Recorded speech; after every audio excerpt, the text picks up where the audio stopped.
Zvakatangira apo pandakakwidzwa motikari nembinga. Mamuka sei muri yeZimbabwe? Tinokuchingamidzai zvakare kune chimwe chirongwa pano Facebook Secrets and Confessions. Tadzoka nawo maSecrets nemaConfessions. Manga muchizviziva here kuti neveVelvet Figures munokwanisa kuvhurirwa maFNB Gold Business Account. Zvakanakira kune vaya vanenge vaine mapages avo kuFacebook kana uchida kuzova monetized.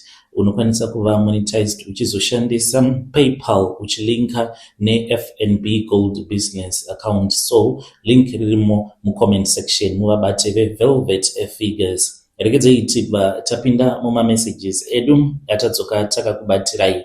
Nyedu yekutanga yakamira sekudai so. Hanzi makadi zvenyu mukoma, please post my story makaviko chitupa changu asi musazoburitsa zita rangu nekuti murume wangu anogona kuzonzwa nyaya yangu. Ndiri mudzimai uye zvekare ndiri makore 33 years ekuberekwa. Ndinogara muno munyika yedu ichipikirwa muZimbabwe muBorodel. Mukoma, ndichatanga nenhoroondo youpenyu hwangu ndobva ndachizopinda munyaya yangu zvezere. Inini ndakakura ndiri nherera ndisina vabereki. In fact, handina kutokurira mumusha medu, ndakakurira kumusha kwaamai. Saka ndiri munhu uya akangokura achigara uko neuko mudzimba dzanasekuru, hanzvadzi dzaamai. Ndakaenda ndikatopasa. Zvisinei, ndakazoti ndava ne19 years ndainge ndava kugara nevamwe sekuru, hanzvadzi yaamai. Ndakabva ndachizobatwa chibharo. Ndakabatwa chibharo nasekuru. Sekuru ava hanzvadzi yaamai, kunyange sekuru vakazosungwa havo, asi vainge vatokanganisa life yangu nekuti ndakabva ndabata pamuviri. Ndakazobva kumusha pana sekuru nekuti hapana ainge achindida. Ana ambuya vaifunga kuti ndinogona kuzovatorera varume vavo, sezvo pandakabatwa chibharo vanhu havana kuzvitenda kuti ndizvo zvakaitika. Ndaitonzi ndini ndaidanana nasekuru. Saka ndava kumusha kwedu ndakasvika hanzvadzi dzangu dzava nevakadzi. Saka munongozivawo mukoma kuti kana wava nemwana hapana anenge achakuda, especially varoora vanenge vasingadi kupinzwa bhizi. Upenyu hwakatanga kuoma. Ndipo pandakazotsvaka basa remumba. Ndakawana basa pamba pevamwe amai vekuZayoja. Ndakavaudza kuti ndainge ndiine mwana mudiki, saka ndainge ndisina wekusiyira mwana wangu. Amai ava vainge vari munhu ainge aine rudo. Vakanditambira inini nemwana wangu, asi vakandiudza kuti mwana wako haafaniri kuti ange achizodhistebha basa rako kana kudhistebha basa rangu nekuchema. Unofanira kuti unge uchimudzidzisa kuti uri pabasa. Vakabva vandipa imba yekugara. Ndainge ndava kugara kucottage inini nemwana wangu. Mazuva iwawo ndainge ndisingadi kunzwa nezvechinhu chinonzi murume. Ndaida kuti mwana wangu ambotanga akura. Life yangu yakachinja mukoma. Ndainge ndava kugara muBorodel. Ndainge ndava kutokwanisa kuchengeta mwana wangu, kudya pamwe chete nekupfeka. Kunyange nevainge vasingandide vainge vava kundida nekuti ndainge ndava kuwana tumari.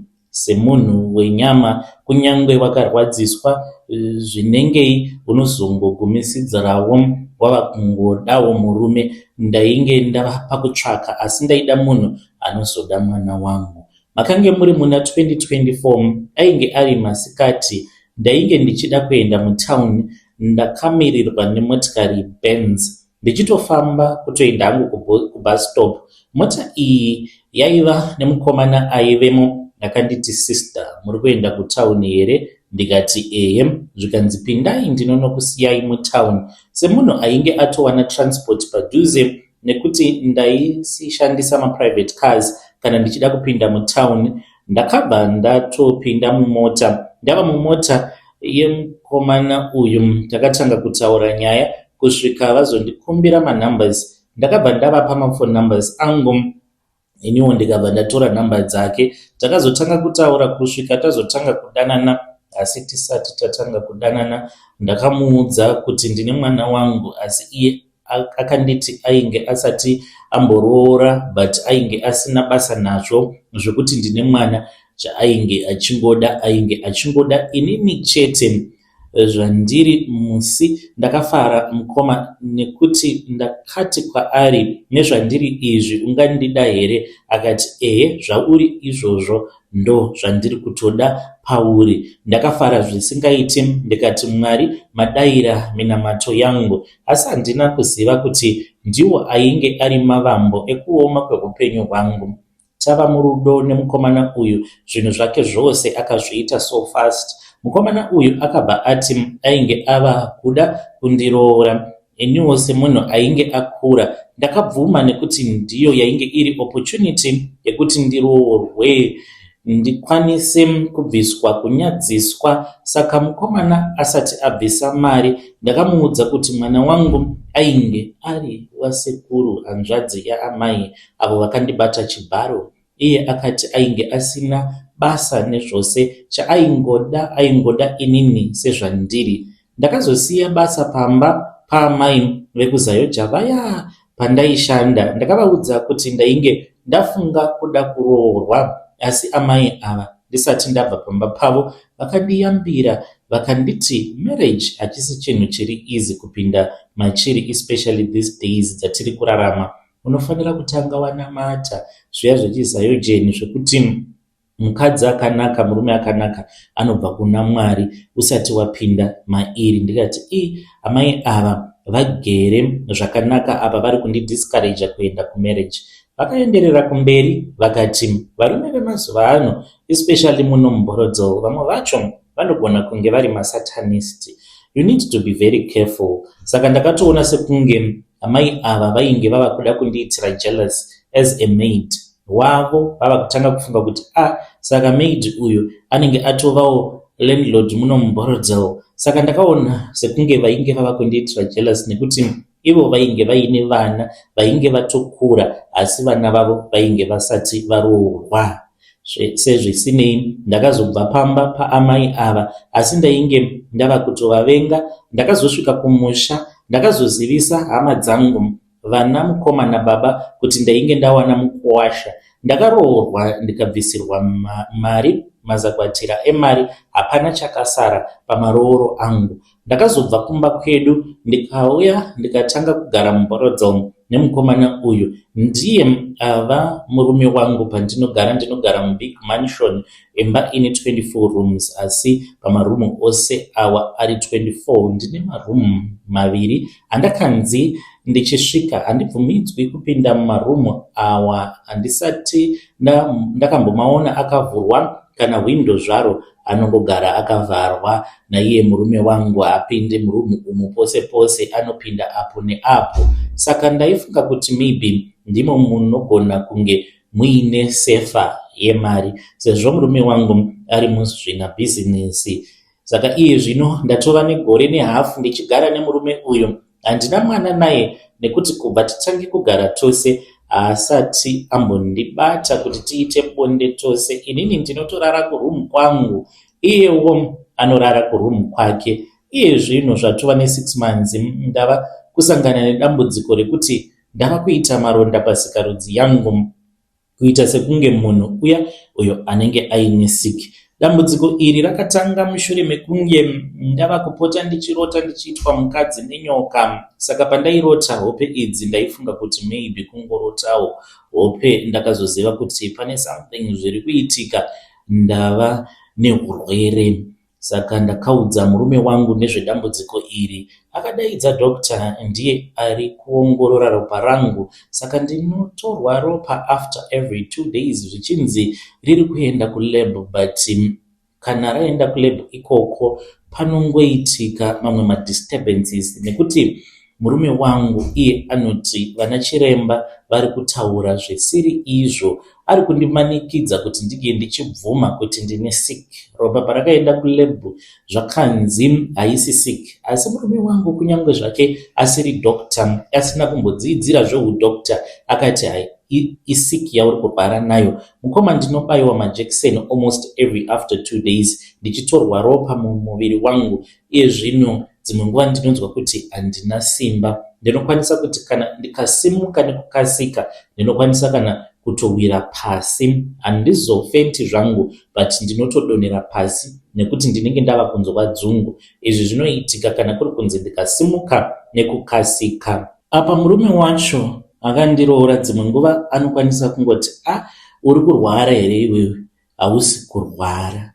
Mukomana Ashe, zviri kuitika muupenyu hwangu zvinorwadza. Dzimwe nguva ndinongoswera ndakarara, zvinhu zvose ndava kuitirwa namaid. Hama dzangu hadzina simba pamusoro pangu nekuti vakauya vachitaura zvokuda kuenda kumaprofita. Vanobva vanzi nemurume wangu, once mangotora hama yenyu ndimi muchaziva zvekuita naye. Saka kuenda kumaprofita handisati ndaenda kuti ndizive kuti chii. Ndinofunga kuti murume uyu anogona kunge achipractiza satanism. Ndiye ari kundiita mukadzi wezvikwambo. Apa nekuda kwekuti munhu ane mari, kutaura kudai ari kuboosta marelatives angu ose, kunyange vachipiwa mari, but zvavanonyatsokuita nemari handizivi. Maybe vanhu vasingagoni kungoronga nemari chete. Ndauyawo pano mukoma nesecret iri kuitika pamba pangu. Please mukoma, ndapota musaburitsa zita rangu. Pane pandanyora apo ndakanganisa ndikanyora zita remurume wangu. Ndiri kungotsvakawo rubatsiro chete. Kana kuine anenge achizivawo kwandingaenda, kana muprofita anokwanisa kunge achitaura neni pafoni, ange achizondibatsira ndiri kuno kwandiri. Chandiri kuda ndechekuti secret yemurume wangu ifumuke, kunyange kana kuine vanhu vanogona kuita go back to sender. Ndinomuda munhu iyeye, ngaakupei mafoni numbers ndozotaura naye. Ndongoti yambiro yandiri kuda kungopa kuvasikana, kunyange kumasingle mothers vasina varume, ndeyekuti not all that glitters is gold. Kunze kwaipa vanhu vari kubata mishonga. Varume vazhinji vari kushandisa vakadzi vavo kuti zvinhu zvavo zvivaite. Saka usati wapinda murelationship kana kuroorwa, tanga wanyatsokuziva munhu wako, nekuti unogona kuzvipinza muchoto. Semuchoto mandakapinda nenyaya yekuda upenyu hwandisina kushandira. Ndakatosiya basa randainge ndakagara zvakanaka ndichizozvipinza munhamo. Iye zvino handina kana rugare. Muri yeZimbabwe ndo message iyo yandakatumidzirwa ichibva kuna vanzvadzi vedu. Ngatitaurei navo vanzvadzi vedu ava mucomment section. Zvakangooma hazvo veduwe. Hanzi Mother vekusayoja vakanditi murume akanaka kana kuti mukadzi akanaka anobva kuna Mwari. Ndikangoti munhu ari kundinzwira godo. Kana kuri kunzi murume akanaka anobva kuna Mwari, sei vavo vana vakura vasati vakwanisa kuroorwa? Ngatitaurei navo mucomment section. Regedzai tibva taenda panyedu inotevera. Nyedu inotevera yakamira sekudai so. Hanzi mukomana Shimuri sei, please post my story makavigawo chitupa changu. Zita rangu inini ndinoitwa Cuthbert. Ndiri kugarawo ndiri muno mu-UK. Kubva zvandakauya kuno ku-UK zvinhu hazvisi kumbofamba zvakanaka. Ndakataurawo nevamwe madzibaba avo vandakataura navo on Facebook. Takasangana paFacebook. Saka madzibaba ava vakabva vachizoti kwandiri, I think iwewe une munhu ari kukushandisa.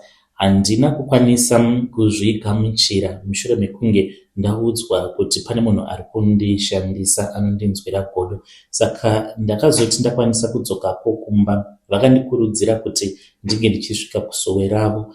Mukoma, even though ndainge ndakasvikira muZimbabwe, I had to fly to South Africa ndikaenda kuSoweravo muJoburg.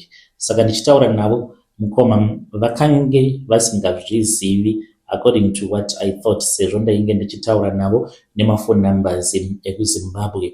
But ndichisvika paSoweravo vakatotaura nekuguta kunoku kwandinogara uye zvekare nebasa rangu randinoita kunoku kuEurope.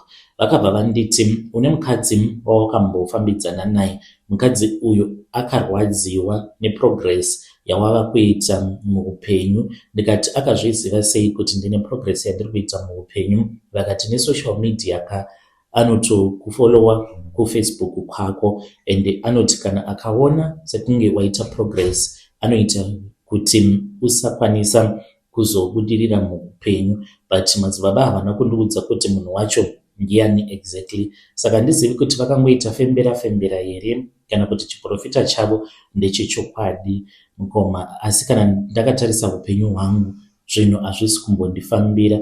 Kana munhu ari kuZimbabwe anokwanisa kutondikunda because ndiri kungotenderera nekudzungaira ndiri panzvimbo imwe chete. Chandiri kuda for now, kana muine umwe munhu wamunoziva anoitawo zvekubatsira, please ndapota ndipeiwo mafone numbers ake ndige ndichizotaura naye.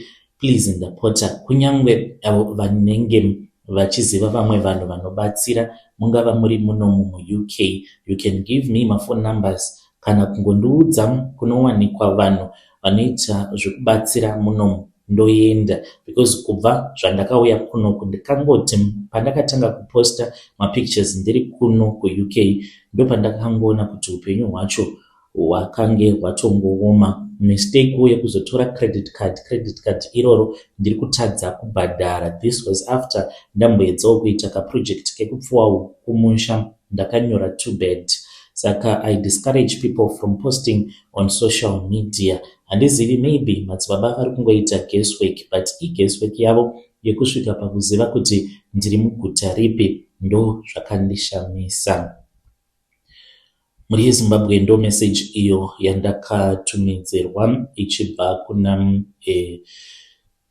mukoma vedu. Hanzi ndinoita sekunge munhu asiri muEurope nekuda kwematambudziko awo avari kusangana navo. Hanzi ndakagadzirwa naX uyo anoti kana ndikaposta zvandinenge ndaposta on social media anobva anzwa achirwadziwa kuti sei upenyu hwako huri kufamba zvakanaka, isusu tainge tichimbotambura tiri tose. Veduweka zvakangooma azvo veduwe. Kana kuri kunzwo life yako yakazooma mushure mekunge waposta on social media, you can come to my inbox and then you tell us your own side of the story. Regedzei tibva taenda panyedu inotevera. Nyedu inotevera yakamira sekudai so. Hanzi makadi zvino mukoma, please post my story, makavigawo chitupa changu. Mukoma, chekutanga ndinoda kureurura kuti ndini ndapedza hama dzangu kumusha ndichivachekeresa. Mukoma, upenyu hwandiri kurarama hwakaoma. Ndikaudza munhu nhasi kuti ndizvo zviripo anogona kuzviramba achifungidzira kuti maybe ndiri kunyepa. Nyaya yangu yakamira yakadai. Ini ndiri murume uye ndine makore 45 ekuberekwa. Ndinogara muno muSouth Africa, ndinogara kuMpumalanga kunonzi kuHazyview. Ndiri chizvarwa cheZimbabwe by birth, but now ndava chizvarwa chemuSouth Africa through ndawana citizenship nekuda kwekuti ndakaroora mukadzi wemuno muSouth Africa. Mukoma Nashi urombo huroi ndichambokudzoserai kunhoroondo youpenyu hwangu. Ndakakwirira kumasvingo kumusha kwedu kuZaka ndichigara nevabereki vangu vose, baba naamai vari vapenyu, asi zvainge zvisingaratidziki kuti ndainge ndiine vabereki nekuti pamba pedu taiva varombo vekupedzisira. Baba vangu vainge vangori munhu ainge asina chaainge ainacho, kana kuchikoro handina kutoenda, ndakapedza nekuda kwenhamo. Pavana vababa vangu mumba medu tainge takaberekwa tiri 6, ndini ndainge ndiri first born. Ndava ne18 years ndakabva ndanyatsokuona kuti upenyu pamusha pedu hwainge hwaoma, nekuti dzimwe nguva tainge tava kurara nenzara pamba nekuti mhuri yainge yawandisa. Baba naamai vainge vava kukundikana kutichengeta. Ndakabva ndafunga kuti ndikabuda kunze kwenyika ndinokwanisa kushandawo ndibatsirane nevabereki kuendesa vana kuchikoro. Pandakabuda kubva kumba ndakabva ndaenda ndakananga kuMozambique kunonzi kuMaputo, ndiko kwainge kuina bamunini munin'ina wababa. Ndakabva pamba ndisina kuoneka, ndakaenda kuMaputo. Ndava muMaputo ndakasvika kumba kwabamunini vainge vachitoita self job, vainge welding. Bamunini vakatanga kundishandisa vasingandipi kana sent, vasingandipi mari, vachindiudza kuti uri mwana saka unongoshanda kusvika wazowanawo zvekuita. Mozambique inyika yakaoma, hakuwanikwi mabasa zvekumhanya nekuti industry yavo yakatofa, kunongoitwa informal. Saka hakuna kwaunokwanisa kuti unowana basa kunze kwekuti kana uri munhu anenge achigona kuita mabasa ako emaoko, kana kuri kunzi unenge uri munhu anenge aine ruzivo. Aiwa, Mozambique inoraramika. Saka isuwo vamwe takange tichiri pakudzidziswa Saka zvimwe zvaiitika mukomana ndaiti ndikabatawo kana tumapiece job twangu vakazviziva kuti mukomana awana kapiece job vaibva vaenda vobva vanondimerura kumunhu uya kuti munhu uyu ilena rangu, do you trust this person, because haasati anyatsokugona welding, but ivo vaikwanisa kutondisiya pagaraji votondipa basa ndotoswera ndiri ndega ndichiita mabasa ndiri ndega. Saka ndo zvakazogumisidzira zvava kundishayisa basa izvozvo kuti vanhu vaifungidzira kuti ndakange ndisati ndava kugona mabasa. Saka ndakaona kuti zvainge zvakaoma kungoshandira umwe munhu apa. Ndakange ndatova ne2 years ndichingoshanda ndiri muMozambique ndisingatumidziri kumba. Chandaiwana chainge chiri chikafu nepekungogara. Saka ndakazobatana neumwe muchinda wekuMozambique wandainge ndava kuwirirana naye, ndipo patakabva taronga zvekupinda muSouth Africa kuti tinotsvakawo zvimwe zvekuita. Takapinda muSouth Africa tisina kana mapepa. Saka sevanhu vainge vasina mapepa kuti tinge tichitsvaka basa mumatauni zvakange zvisingaite, takabva tatsvaka mabasa kumapurazi. Tikawana basa mupurazi remumwe murungu uyo ainge achiita zvepoultry, zvekupfuwa huku. Paichengetwa malayers nemabroilers. Saka murungu uyu aiva akaisa keji panze padhuze nepagedhi nekuti purazi rake riri mudhuze neroad inoenda kumalocation. Saka keji iyi yainge iri shop, aipota achiisa huku achitengesa. Saka inini ndakabva ndanzi basa rangu rainge riri rekutengesa huku pagedhi. Saka ndava pabasa ndipo pakatangira nyaya yandauya nayo nhasi. Ndipo pandakasangana nemukadzi wangu wandiri kugara naye. Takadanana ndisingazivi kuti ndiri kutodanana nespirit. Kuti ndizivane nemukadzi wangu zvakatangira pakuti yainge iri customer yangu. Aipota achiuya achitenga huku 10 to 15 per day achibhadhara cash. Nekuda kwekuti yainge yava daily customer, takagumisidzira tatova mabest friends. Mukutamba kwatainge tichiita akazondiudza chokwadi chaiva pamwoyo wake kuti ainge achindida kuti ndinge ndichizova murume wake. Mukoma semunhu ainge akabva kunhamo, ndakabva ndati mukana wauya wega wekuti ndikwanise kunge ndichisimuka neupenyu hwangu. Ndakabva ndatanga kudanana nemusikana uyu. Inini at first ndainge ndisingadi musikana uyu. Mission yangu pandaidanana nemusikana uyu ndaingoda kungodya mari ndobva ndatiza ndoenda kumusha kuZimbabwe. Asi ndakabva ndaputirwa ndikabva ndanyura murudo. Rudo rwedu rwakapisa. Tikaita 2 years tichidanana.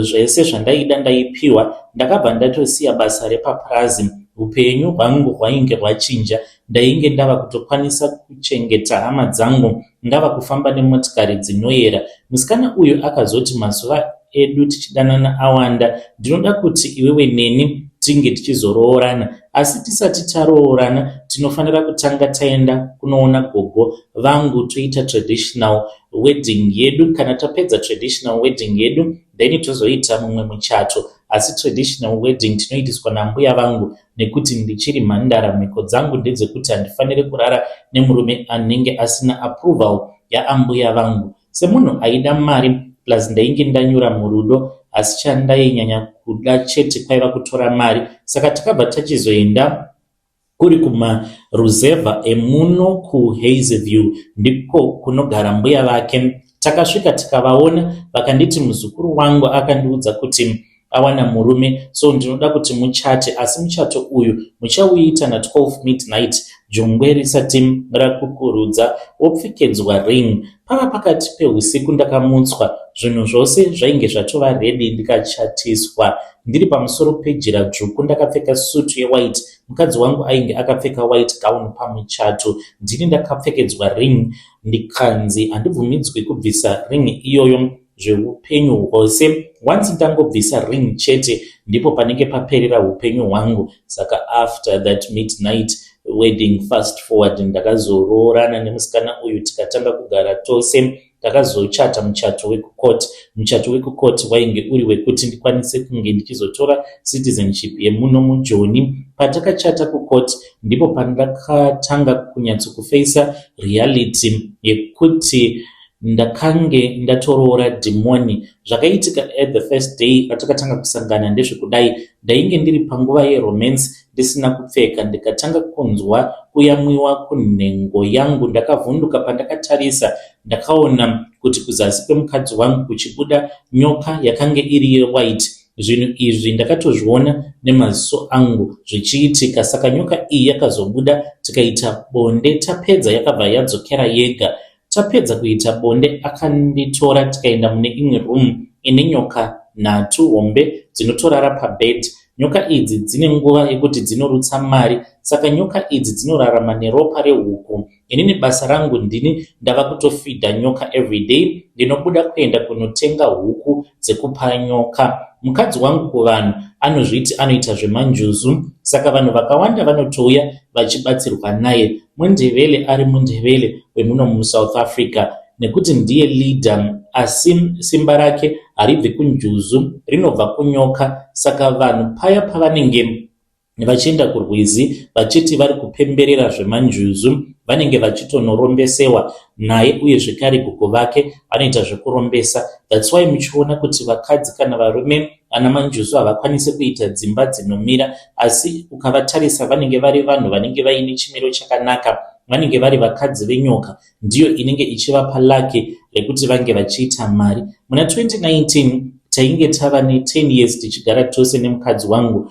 hatina mwana tose, saka ndakabva ndanzi ndava ne10 years ndichikuitisa mari, saka tava kutoda esacrifice yeropa remunhu. Asi munhu ainge achidiwa ainge ari hama yaamai vangu. Ndakasara ndisina option than kuriska. Ndakasvika pakuzouraya amai vangu, nekuti ndainzi ndikasauraya amai vangu ndini ndinofanira kufa. Saka ndakatoona kuti zvaisaita kuti ndife ipo paine solution. Dai kunyangwe murimi mukoma maiva mutsoka dzangu, maigona kungotora decision seyandakatora. Ndauraya amai vangu, ndaifunga kuti zvichagumira ipapo. Iye zvino kumusha pagore roga roga kuri kufiwa vana vaamai vangu taiva 6, asi iko zvinozvi kwasara 3. Saka kutaura chokwadi zvava kundirwadza mukoma. Handichadi, nekuti kusaidi kwangu ndiko kwatova nedisadvantage. Iye ainge akandiudza kuti ainge asingazondimanikidzi kuita masacrifices, but hama dzangu dziri kupera. Apa ndakapiwa miko yekuti handifaniri kuenda kunhamo, changu kungobatsira nemari kana pachidiwa mari. Ndinozviita muSouth African sezvo ndiine chitupa chemuno. Ndauyawo pano mukoma, ndiri kungoda kungopawo chenjedzo kuvakuru nevadiki. Ndinoona vazhinji vari kupinda munyaya dzemanjuzu, asi ndinoti kana usati wapinda, kana kuti uchizoda kupinda, please gara wasiya, nekuti hazvina kusiyana nekuromba. Magumo acho haana kumira zvakanaka. Vanhu muri kupindiswa muhuroyi musingazivi, nekuti mangwana muchazoshamisika mava kuona kuti vana venyu sei vasiri kuroorwa. Ndozvaakatondiudza kuti kana akaendesa vanhu for yavanoti cleansing muno muSouth Africa, kazhinji anobatsira maSouth African iye nagogo vake. Vakadzi vaya vanenge vachida kuitwa cleansing vaenda navo kumadziva. Vakadzi ivavo havazombofi vakaroorwa zvekare. Vamwe vanozotosvika pakutoramba varume vavo. Zvinoitika ndezvekudai, munhu anotanga kuita pressure achidiwa nevarume vakawanda vanenge vaine mari. Apa anenge aenda kun'anga achida kunoshandirwa kuti marriage yake inge ichizova bho. Obva atoona kuti chandinofira chii kana ndichidiwa nevarume vane mari vakawanda kudai. So at the end anozongogumisidzira angotanga kungodanana nevarume ivavo, obva atongorambana nemurume wake. Mukomanashe ndiyo secret yeupenyu hwangu. Mukandiona ndichifamba munokwanisa kundichira. Izvezvi ndine motikari yandakabva mukutenga, yandakabva kunotora kudealership. Vamwe vanhu vanogara muno muHazyview vari maZimbabwean ngavatozvizivi kuti ndiri muZimbabwean, nekuti ndinozviita sekunge ndiriwe muno. Ndakasvika pakutodzidzira mutauro wechindevele chemuno, chisiri chekumusha. Ndinotoita sekunge ndiri mundevele, hakuna anotombozviziva.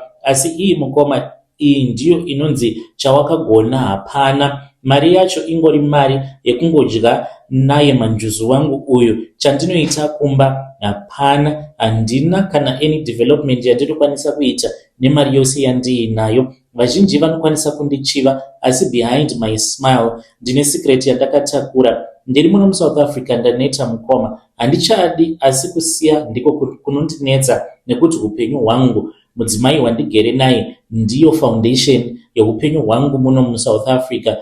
Ndakanzi kana ndikasiya ndiwo magumo eupenyu hwangu.